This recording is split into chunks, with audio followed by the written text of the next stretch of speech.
আসসালামু আলাইকুম এভরিওয়ান, কেমন আছেন সবাই? আশা করি অনেক বেশি ভালো আছেন। আজকে আপনাদের মাঝে হাজির হলাম হালুয়ার রেসিপি নিয়ে।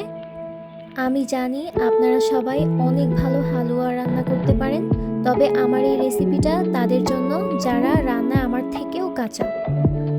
তো শুরু করা যাক। হালুয়া তৈরি করার জন্য আমি প্রায় 300 গ্রাম বুটের ডাল আগের দিন রাতেই ভিজিয়ে রেখেছিলাম। সকালে ডালগুলো ফুলে একদম দ্বিগুণ হয়ে গেছে। এখন একটি প্রেসার কুকারে এই ডালগুলো নিয়ে কিছুটা পানি দিয়ে আমি বসিয়ে দিলাম। 6 থেকে 7টি শীষ হলে নামিয়ে নিব। ডাল সুন্দর মতো সিদ্ধ হয়ে গেছে। এবার ব্লেন্ডারে ডাল নিচ্ছি। এতে হাফ কাপের মতো লিকুইড দুধ দিয়ে ভালো করে ব্লেন্ড করে নিলাম।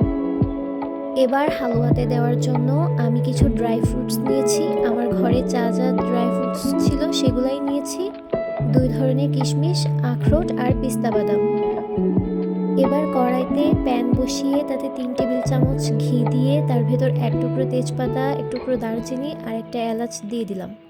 এবার সেগুলো ভেজে নিয়ে সেই ড্রাই ফ্রুটসগুলো দিয়ে দিলাম।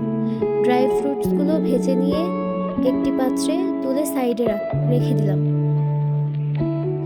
এবার প্যানে ঘিয়ের ভেতর ব্লেন্ড করে রাখা বুটের ডাল দিয়ে দিলাম।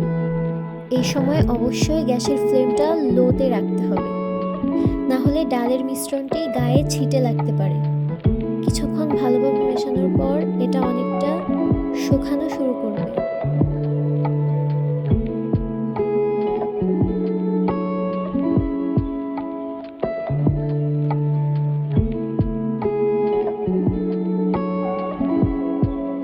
এক পর্যায়ে নাড়তে নাড়তে কিছুটা শুকিয়ে এলে এর ভেতর দিয়ে দিলাম হাফ কাপের মতো গুঁড়ো দুধ।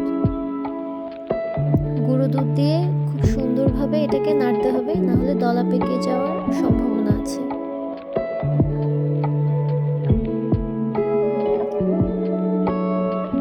এবার এর ভেতর দিয়ে দিলাম স্বাদ মতো কিছুটা লবণ।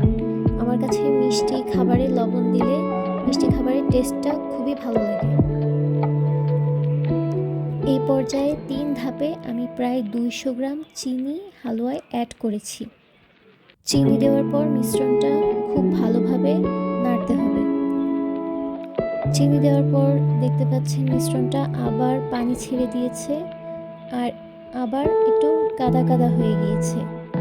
তো অনবরত এটাকে নাড়তে হবে। তো নাড়তে নাড়তে এটা এক পর্যায়ে শুকিয়ে যাবে এবং প্যানের গায়ে আর লাগবে না। প্যানের গা থেকে উঠে উঠে আসবে।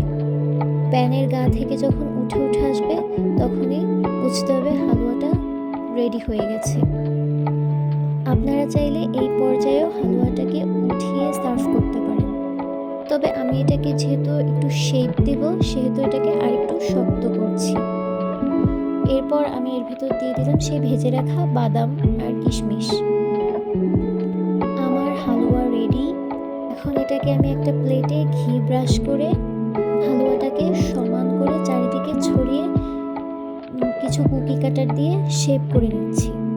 এই তো তৈরি হয়ে গেল আমার মজাদার বুটের ডালের হালুয়া। আমার ভিডিওটি ভালো লাগলে আমার চ্যানেলটি সাবস্ক্রাইব করবেন এবং পাশে থাকা বেল আইকনটি বাজিয়ে দিবেন। আজ তবে এই পর্যন্তই, দেখা হবে পরবর্তী কোনো ভিডিওতে।